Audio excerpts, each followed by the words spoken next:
नमस्कार दोस्तों, आपका स्वागत है आपके अपने चैनल न्यू रोयल कहानियाँ में। और आज की कहानी बहुत ही ज्ञानवर्धक कहानी है।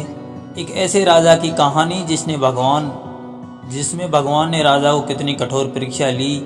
तो आपसे निवेदन है कि आप कहानी को अंत तक ज़रूर सुने और पसंद आए तो लाइक शेयर ज़रूर करें।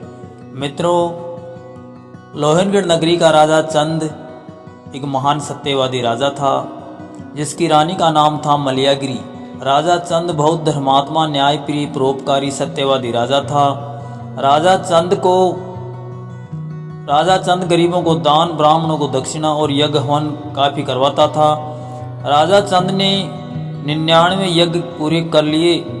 अगर राजा चंद 100 यज्ञ पूरे कर लेता तो इंद्र के इंद्रासन का हकदार था।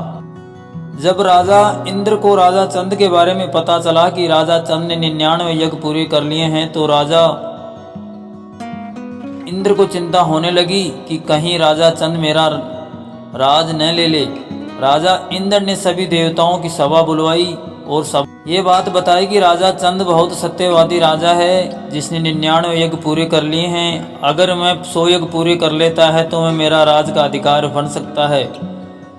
जब ये बात भगवान विष्णु ने सुनी तो भगवान विष्णु ने एक पान का बीड़ा बनाकर सभा में डाल दिया और कहने लगे कि जो राजा चंद की सत्य की परीक्षा लेगा वह इस बीड़ा को उठाएगा। भगवान विष्णु की शर्त सुनकर सभी देवता शांत हो गए, कोई कुछ नहीं कह रहा था। तो भगवान सभा में खड़े होकर कहने लगे कि आप सब राजा चंद के सामने कायर हो गए हो। क्या इतना बड़ा सत्यवादी हो गया है राजा चंद? राजा जिसकी परीक्षा लेने में भी आपको संकोच हो रहा है, डर लग रहा है।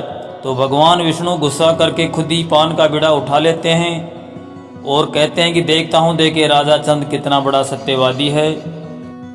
उधर राजा चंद के दरबार में खुशियाँ मनाई जा रही, नाच गाने हो रहे। किस बात के लिए? क्योंकि राजा चंद की रानी मलयागिरी ने 2 पुत्रों को जन्म दिया। पुत्रों की जन्म की खुशी में राजा दान दक्षिणा खूब दे रहा, खुशियाँ मना रहा, नाच गाने हो रहे। राजा ने ब्राह्मणों से पूछा, इन बच्चों का नामकरण करो। तो ब्राह्मण उन लड़कों के नाम रखते हैं। बड़े लड़के का नाम सायर और छोटे लड़के का नीर।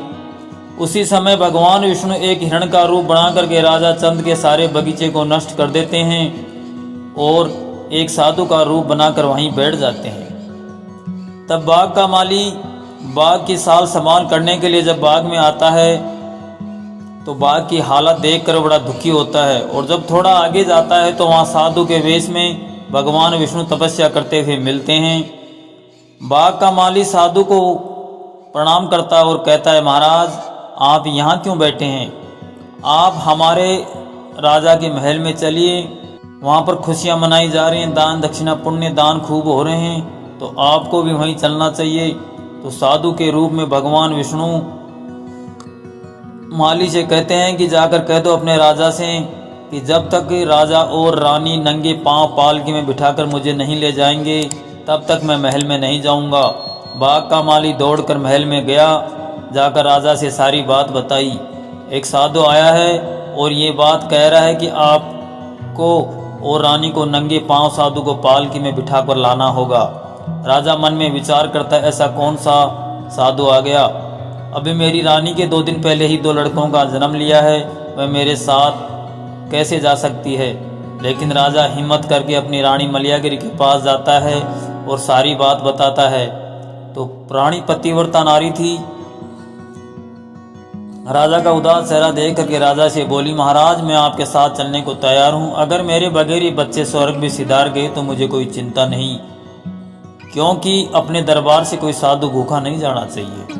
तो राजा और रानी नंगे पांव पालकी लेकर के बाग में पहुंच जाते हैं। जब राजा साधु को कहता है कि महाराज महल में चलो भोजन करो, तो साधु के रूप में भगवान विष्णु गुस्सा होकर कहते हैं कि जा राजा, तू तेरे महल में खुशियां मना रहा है और तेरे बाग में एक साधु भूखा प्यासा पड़ा है जिसकी कोई सुध बुध नहीं ली। मैं तेरा भोजन नहीं करूंगा। जब राजा साधु के पांव पकड़ लिए कि महाराज मेरी गलती हो तो मुझे क्षमा करो और आप महल में चलो, भोजन ग्रहण करो और आप जो भी दक्षिणा मांगेंगे मैं आपको देने को तैयार हूँ। मैं आपकी इच्छा होगी वो मांग लेना। इच्छा की बात सुनी तो साधु कहने लगा, राजा मैं तो तेरी सत्यता की खबर सुनकर यहाँ आया था, लेकिन तू तो घमंडी भी निकला। तू धन का लालच दे करके मुझे अपने महल में ले जाना चाहता है। अब तो मैं नहीं जाऊंगा। लेकिन राजा रानी साधु के पांव पकड़ लिए, महाराज हमारी गलती माफ करो और चलो। तो साधु को पालकी में बिठाकर नंगे पांव राजा रानी महल से साधु को लाते हैं। महल में आने के बाद राजा सोचता है कि साधु महल में आ गया, अपना काम हो गया, लेकिन राजा के सामने असली परेशानी तो अभी आना बाकी थी। राजा साधु से कहता है, महाराज भोजन करो। तो साधु महाराज राजा से कहते हैं कि राजा मैं ऐसे भोजन नहीं करूँगा, मेरी एक शर्त है, उसको मंजूर करो। तो राजा साधु से पूछता है कि महाराज आपकी ऐसी कौन सी शर्त है। तो साधु राजा से वचन मांगता है कि वचन दो तो मैं आपके सामने मेरी शर्त बताऊं। राजा वचन दे देता है, तो मैं तुम्हारे महल में भोजन तभी करूंगा जब तुम मुझे अपने घोड़े की लगाम और सारे महलों की चाबी मुझे दे दो। राजा साधु के घोड़े की लगाम और सारे महलों की चाबी दे देता है। तो साधु कहता है कि राजा घोड़े की लगाम का मतलब तेरा सारा राज्य मेरा हो गया, और महलों की चाबी का मतलब सारे महल ये सब मेरे हो गए।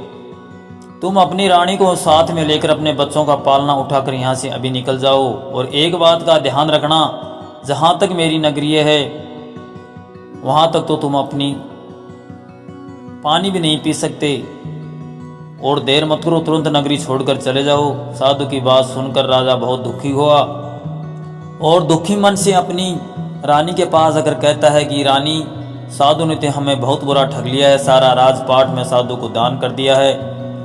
तो राजा के पुत्रों का नाम शायर नीर था। राजा शायर नीर के पालने को अपने सर पर रख लेता है और रानी को साथ में लेकर निकल जाता है। लेकिन भगवान विष्णु भी राजा की परीक्षा लेने के लिए रास्ते में एक मोची का रूप बना करके बैठ जाते हैं और कहते हैं कि आप मेरी जूती पहन कर जाइए महाराज।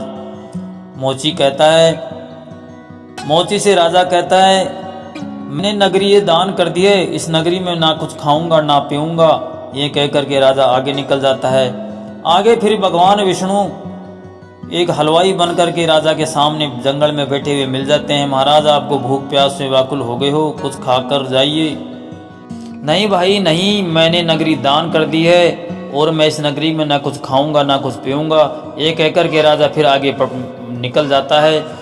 और चलते चलते दोनों राजा रानी अपने पुत्रों को लेकर के गंगा नदी के किनारे पहुंच जाते हैं।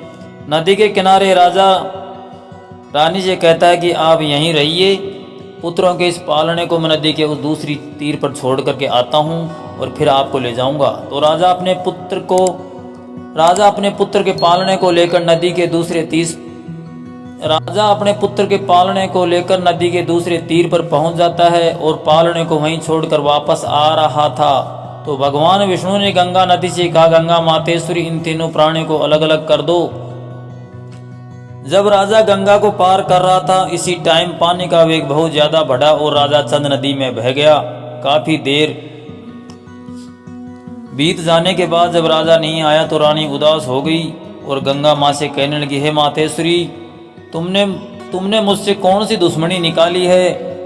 मेरे पुत्र नदी के उस पार रह गए, मैं इस तरफ रह गई और राजा नदी में बह गया। रानी बेहोश होकर वहीं गिर जाती है। कुछ समय बाद होश आता है तो वह नदी के तीरों चलने लगती है और एक गड्ढे में जाकर के बैठ जाती है जो बर्तन बनाने वाली मिट्टी का था। उधर राजा चंद बहता हुआ जा रहा था। जाते जाते एक धोबी घाट पर पहुंच जाता है। वहां पर धोबी कपड़े धो रहा था। धोबी राजा चंद को देख लेता है और नदी से बाहर निकाल लेता है। कुछ देर बीत जाने के बाद राजा चंद बोलने लगता है तो धोबी पूछता है कि आप कौन हैं? तो राजा अपना नाम छुपा लेता है और अपना नाम गंगू बताता है। राजा धोबी के पास काम करने लगा। उधर पुत्रों का पालना नदी की दूसरी तीर पर पड़ा था। वहां पर एक दूसरे देश का राजा जिसका नाम धर्मपाल था, वह शिकार खेलने के लिए आता है।